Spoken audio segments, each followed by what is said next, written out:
Alo, magkampon kawan na di ba sa Roman Catholic Society. Chairman Pamina Evangelist, kawan sa Diyos kawan po. Pamina Pamina solo first lah, di kapal itu lah terkait dengan solo bahkan lawan kompetisi soalnya ni soalnya lupa asal ini lah dalam kompetisi aja so asal dia lah jadi bawa tu ada tu game macam ni lah di tempat supaya ada sisa supaya ada buat pasang itu dia soalnya ni lah proses kan sudah cerita ras terus susu mana jadi dah serial number serial number 1 kuah ini kena kuah, dosa tu tu ya kak, kalau tu ya serial kuah betul, jika kamu buat pada lagi nama ini, lagi kita sata serial number ini ada di sana. Oh, ambil lepas dan kuah tu ada pada. Tu ini ipat, ini mengajar ajar sama pada waktu itu dia cikgu dari hati, kau tu nombor dia ni loh, kau tu nombor ni dia. Soalnya kita kan juga dari di kompetisi kita kehidupan itu apa? Nego, ada ibuwa, kalau sih sekolah kalau kita mereka pakai di teknik itu, kalau sih kerja, jadi serial number 1 kali misalnya apa serial number 2 yang ini, adalah serial number 1 wah itu kan kue. Maka tidak ada cakap tentang lain.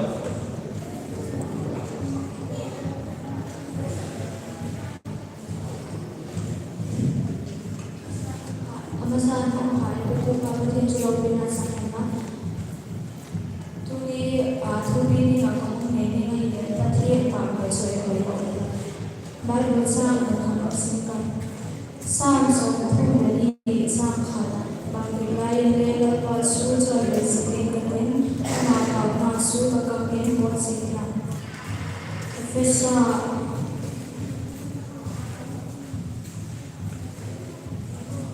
Profesor rumah sang sonde ko pagmalate pathinate kaulate ki hotu sitin lalpagi in lalungyo zosu in thirdi kilon le nasain kiti ko isempatyo pathini chache bani nai sope kela tumi ken swatana ko pengade ngahin kong zetupi kong piana sikala ke lasan kalung luta pathian ba so ri kalung lan ta pahi aso pathian ba so ri ke hin ko na sana nai ne khul kha la ka san ta ke pathian ai kin dan ne ko phosika ke ya hin thamon na ti ham kha ka le sa la ka san pha le so le la sa ke ni so se ko pathian ne na le pathian ke so na mo ta ke Bikin sungai patien pagmana sakte hobi mizosi lungil kata asako patien pagmana sakte papiana amati kon kada isaka mizosi hin patien joy ko helam patien ajoy ko na patien patien mo se le kada isakna hi pacho ke ya patien le ahi pathian ba so rin mi ko asan kan ka thulana lungkin na depression and ba ni phata ni lo le pathian la ho ke ka mai ta ka hi le thamon na ni ta ka nei sika pathian na pathian ei nei sa ke hi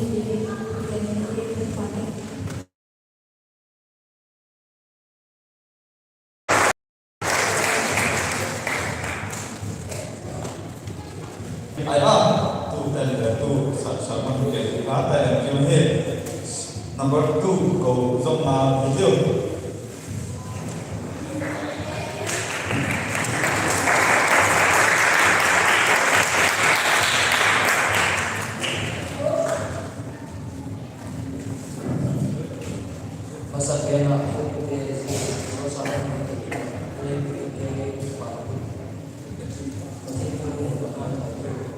Efesa pun sang atau sang ngapon keho dalba sun tempat itu so disotil di kehidupan dan lepa kesal ini seperti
Lepas pasien ini mungkin disikun, ada indikasi review, dia macam naik apa boy, macam dapat naik atau cuma nak berlepas sok dari orang lagi tu orang nak rasakan simpah dan bukan mama dia minat dalam mata.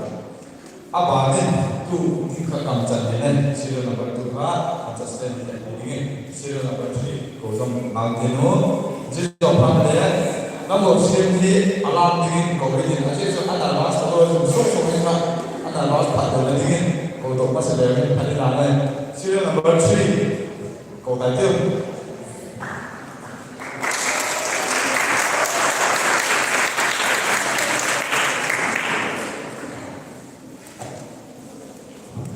Amasan pada itu kau jadi macam ni. Kita mula sebenarnya dari Hai bumi cang song kan. Aksi jotai di amu baru ati mawa. Insuma lulu anu maru to nasen ju amuwa. Boko pinti baya buko. Ako bom dia bomin ki bana til de sana. Bego lemura apiwa. Ye. Ini mana ini? Yesus juga kama besen kopiah wong kamu dengan ba dalam situ dengan kamu akhir tahu di mimpian itu tidak melihat tahu kan baca coba kan ini pada yang dilakukan itu kan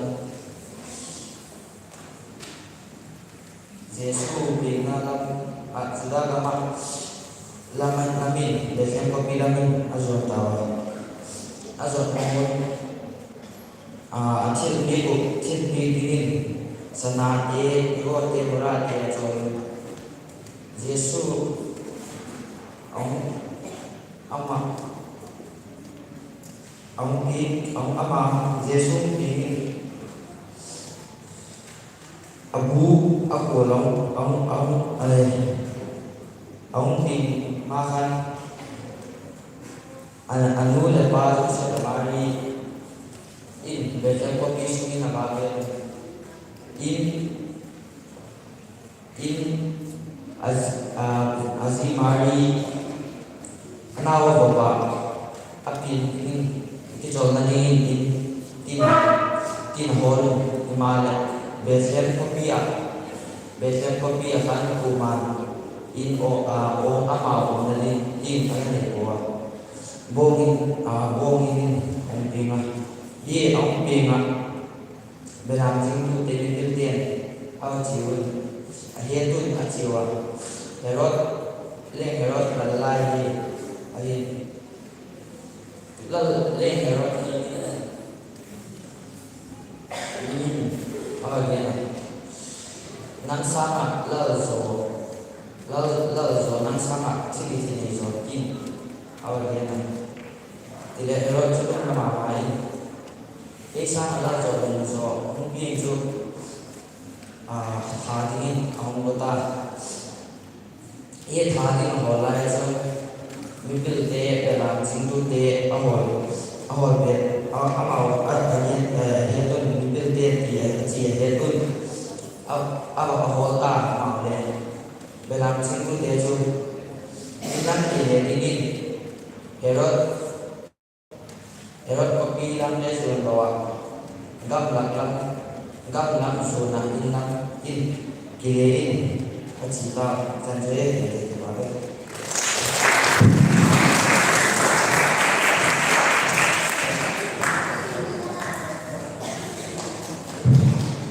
Christmas tu jadi hari hari, walaupun orang berlele, tu nanti untuk orang berlele, Yesus Kristus tu nanti dia bayar dengan itu dalam pertandingan hari. Aku sih kau ini dia, aku sih nak dengan langkah pandai, sebelum bersekolah.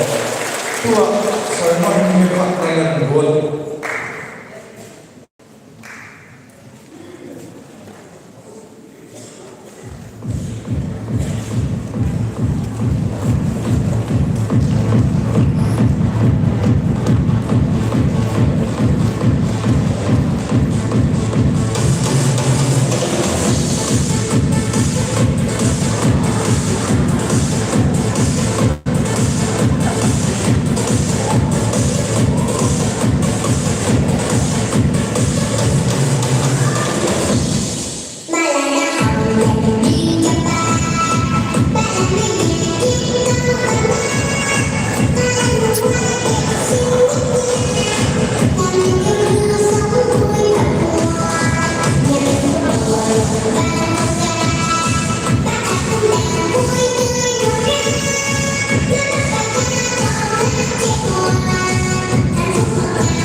Student number 4 goes up with you.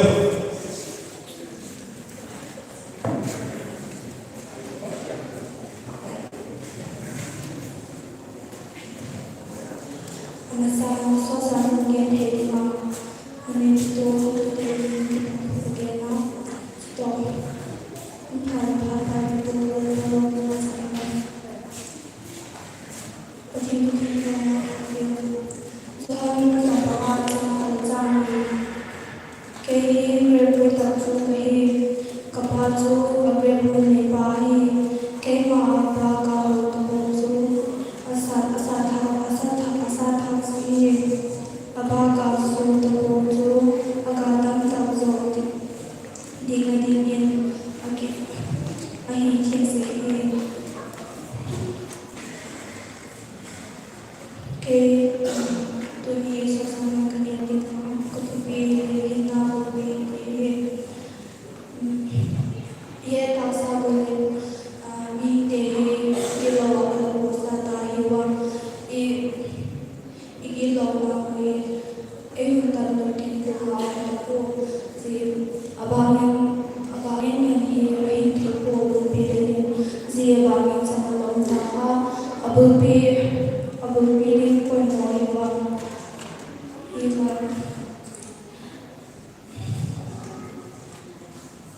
Tuhan putus sama kubuai bukan bagi kubeli lima masikin atau baca semua putar oleh yang makin terpaju memperlawan untuk hari ini dengan kesimpulan Yesus Kristus hari ini pemak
mà người bị đi ngay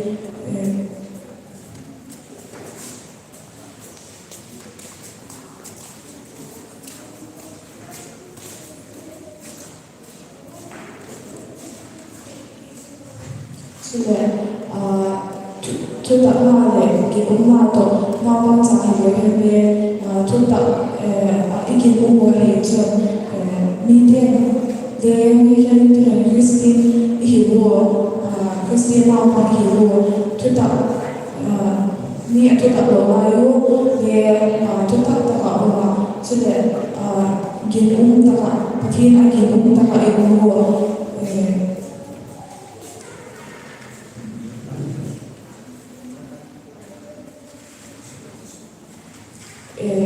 ada pati ikinau ima singdino chile yung tati so sila pagino do singdin chile aman ido singdin chile aman umping singdin do singdin ngayon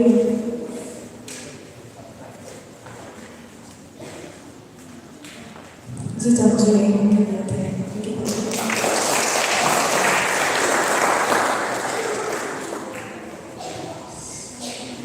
정말 기만된 기만의 대대 나이다 nemtine refreshment sub committee dele MOO question committee में थिंपी का और बंगलो अपन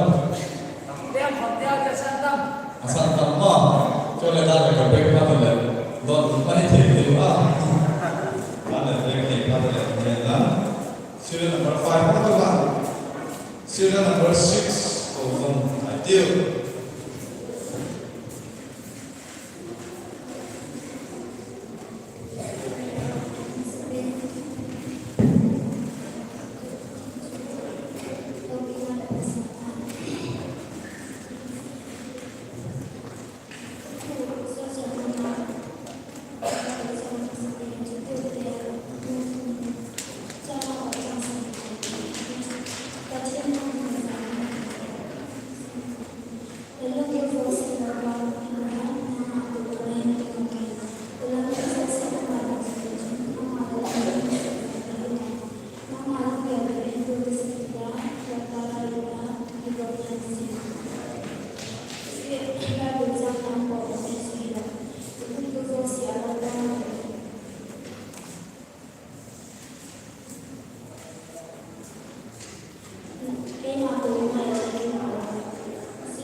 Serial number 6 and that's the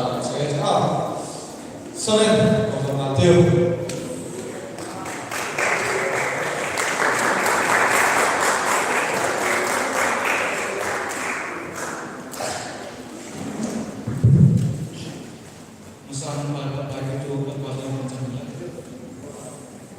Christmas ini memang saudara. Jadi Christmas hari ini itu waktu sebelumnya saja. Saya pun sering nak itu deh. Biar sikit, biar saya lalu ini. Jadi kalau kita nak cuci deh, kita pakai deh, kita pakai orang. Biar pada minai deh. Kami masuk-masuk mengalami itu. Tiga ini namanya apa? Jadi ya sekali itu.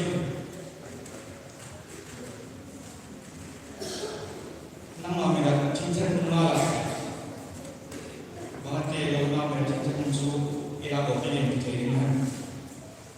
Nami pasal masa nama cinta muncul pada masalah itu. Kalau nama cinta muncul dapat kita betul. Dia pasal kita Yesus ada melayar di jiwa dia, tujuan dia, dia bina, domaina, kiantunga, amanah ini, amanah ini sih, dia cincin, dia bina dia, amanah ini yang suka dia jadi. Tulai kita masuk, ima dia kontunga, now dia bina sekolah ini di mama.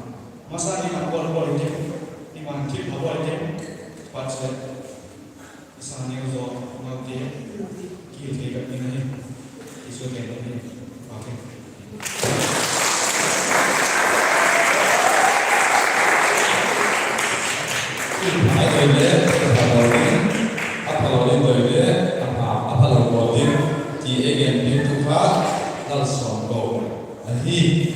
Serial number 8, Dr. Matthew. Serial number 8, bukan serial number 8. Punya sama? 8 nomor. Cinta. Oh, cinta. Coba punya serial number 8.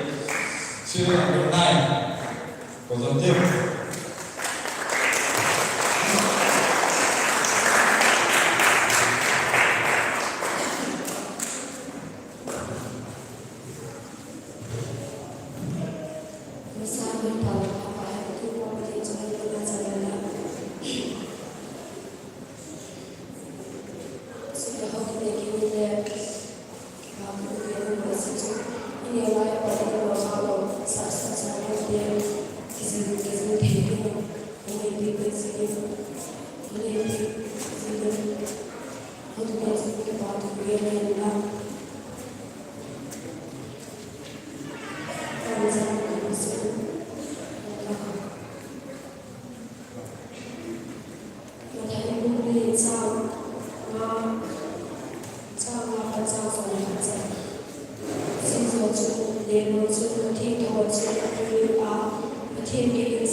การสนใจเรื่องอาณาเสพติดต่อให้แล้วก็ที่ตัวสื่อสารที่จะจิตวิญญาณส่งไปเห็นว่าตัวนี้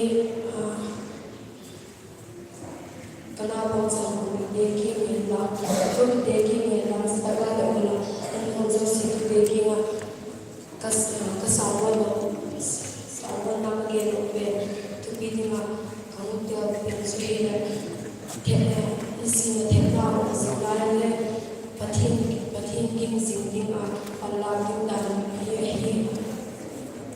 เกมาทุกเกี่ยวกับChristmas dia akan mulai dia mungkin kilom kawan untuk dia juga nak alun untuk semua kalau ada orang suka mungkin boleh so ibarat ini boleh sedang Yesus Kristus akhir kami nanti semua akhir kami nanti tekam ni semua mungkin akhir sedang ini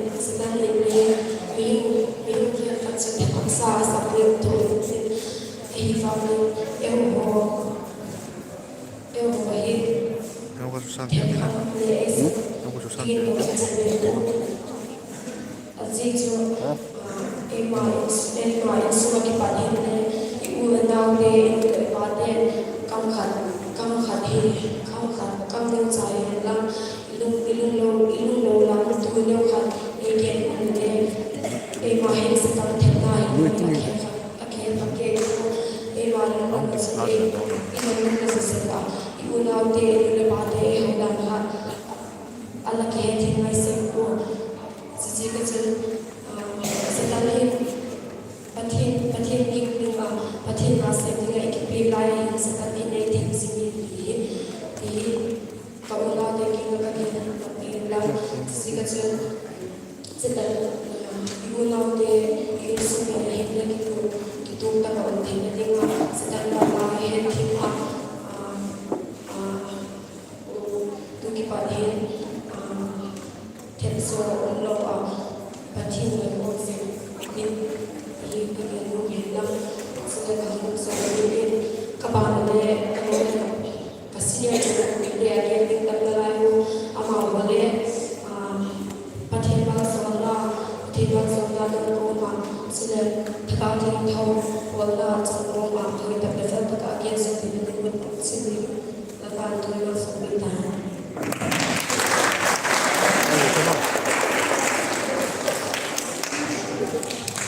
So, lalu ni pun kim tuan di sama lagi mereka kim ni baik, perbuatan kami lakukan kalau ni baik serial number 9.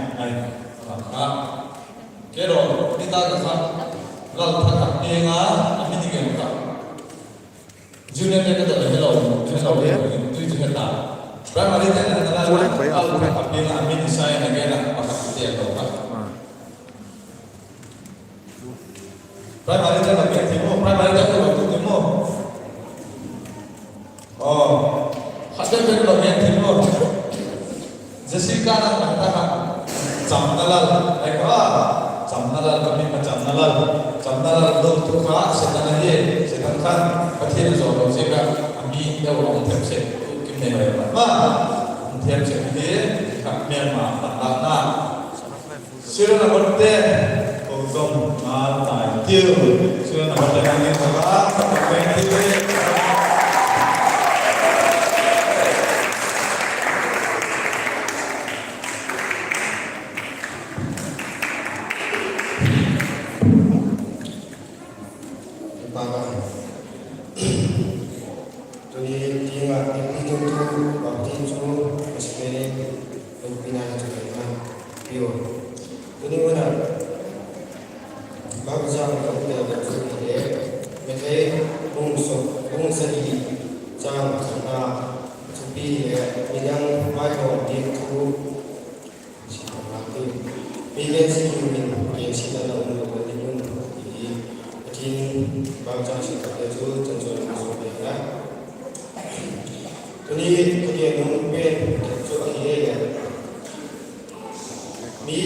Yes, you will get it. I don't know.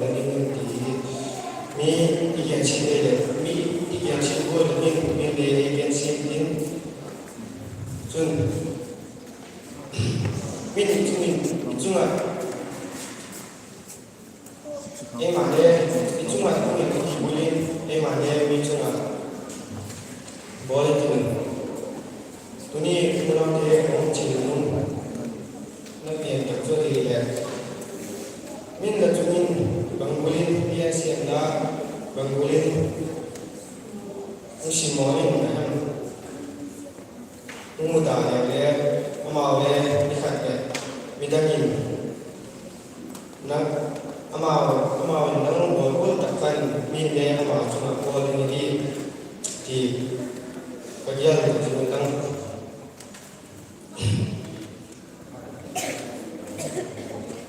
มีเล่นอย่างเช่นกูมาวิ่งอย่างเช่นที่เรายันเดียนะไงมาว่าคุณเดียบีที่พี่นาdi Hindu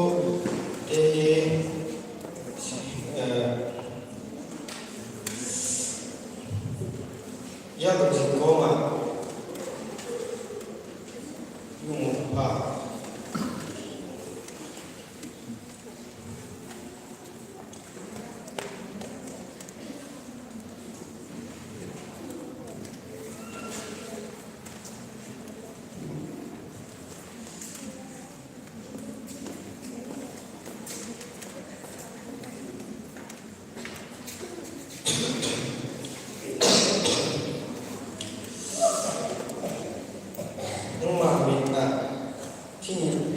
今天ala bangkin ahem la una kinga yamin a kibat idak nyauca ungka ela to sekin lati thein nang minipat sak amasa nang min akibat tin tungkha la do masala tuti jun la una min idak nyauca ungka la do thein bin mujin ke tana mi ya si mi tu ya masalah ele chin pasal ele chin pasal ini mi kalau kita bicara seperti ema kunjungan ni ho itu dah ni ho yang masalah ini itu di bagian okay.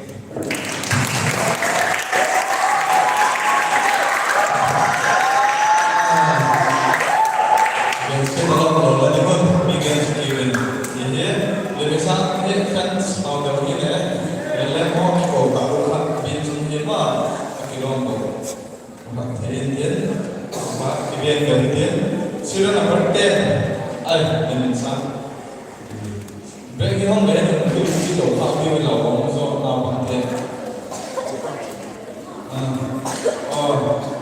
so kaya po tayo mama to hin sila number minsan ay to ka hong dia minsan ay sila number to ka 10 mo minsan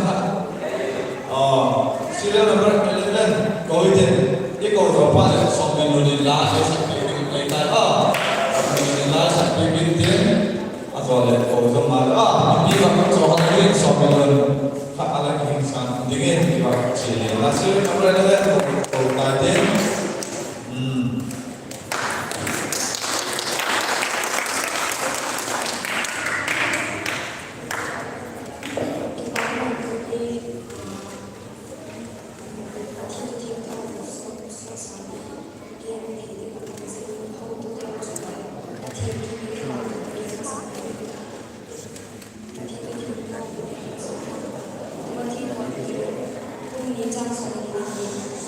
Hãy subscribe cho kênh Ghiền Mì Gõ để không bỏ lỡ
Somil Komasana Somil Komasakin item ni so sama tidak percaya baik itu last tadi asano adalah itu yang memang ada yang kita itu salam dia dah sampai latihan untuk apa sekarang apa sahaja apa ada asal dengan ada apa no no right no sekarang bersama dia apa asal dia latihan untuk Debora. Kalau kita tidak, kita tidak mau ya sampai nego. Sebenarnya sampai sendiri, cinta apa? Cinta,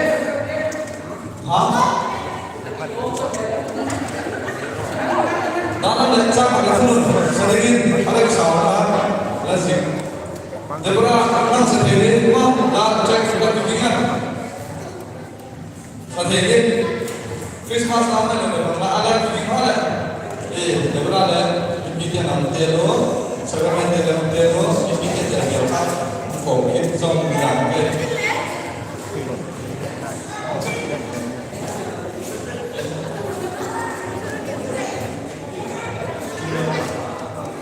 tua sudah berbeda semua dari ganti sama ada betul sama sendiri dia sama dengan kiblat dari kiblat dari sambil kawin Debora ini sana dalam dalam kekatalan dan kawin atau sebenarnya dia kan labono asal ini malah mau macam pun ini sambil kawin dia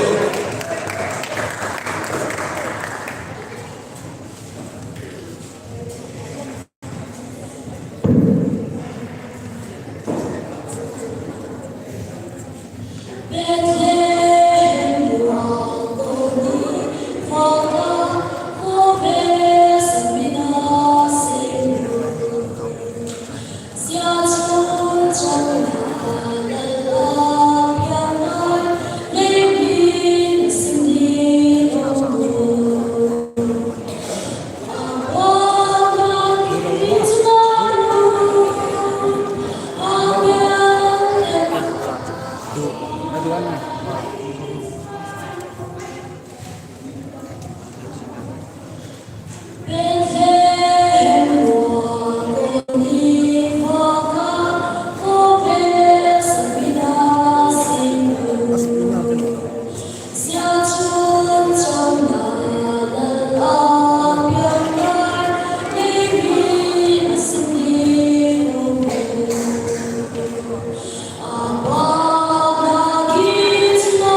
number 12 for Matthew. For Matthew.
Because kebetulan ini terjangkaulah info mantengin info di contoh di ABNP Mang Wilson ini sudah bekerja. Itu pakat kau ini ada apa deh? Deborah atau sakramen dengan kau masih dia atau sakramen ini satu sebelumnya terbulan. Hasil sangat aja. Deborah kau ini kan jauh kerja jauh tamat. Tujuh number 13 Bobidin Jiwa Deborah rasa ingin kau mati dia. Tujuh number 13 Budi Betapa.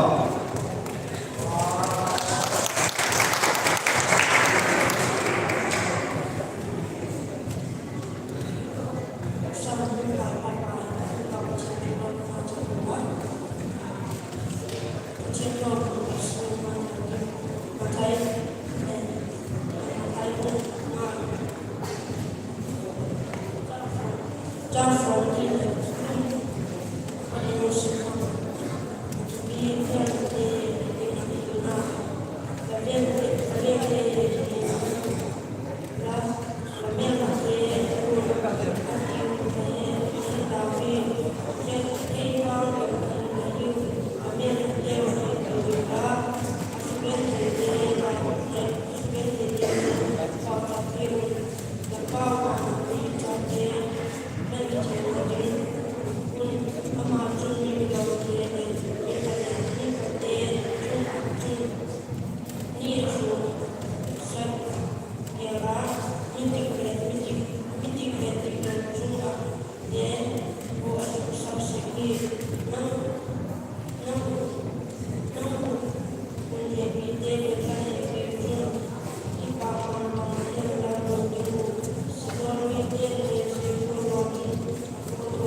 tuh mun tadi na tayo no.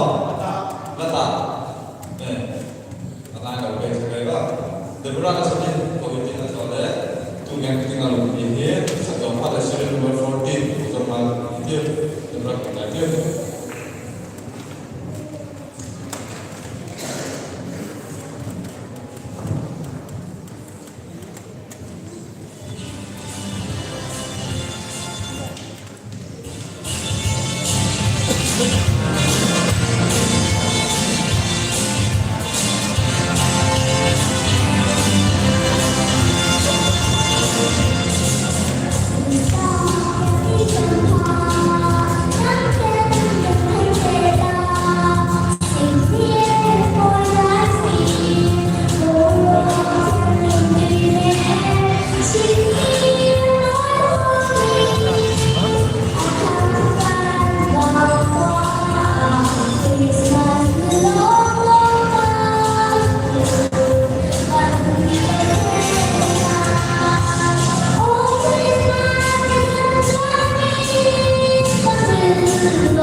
Naman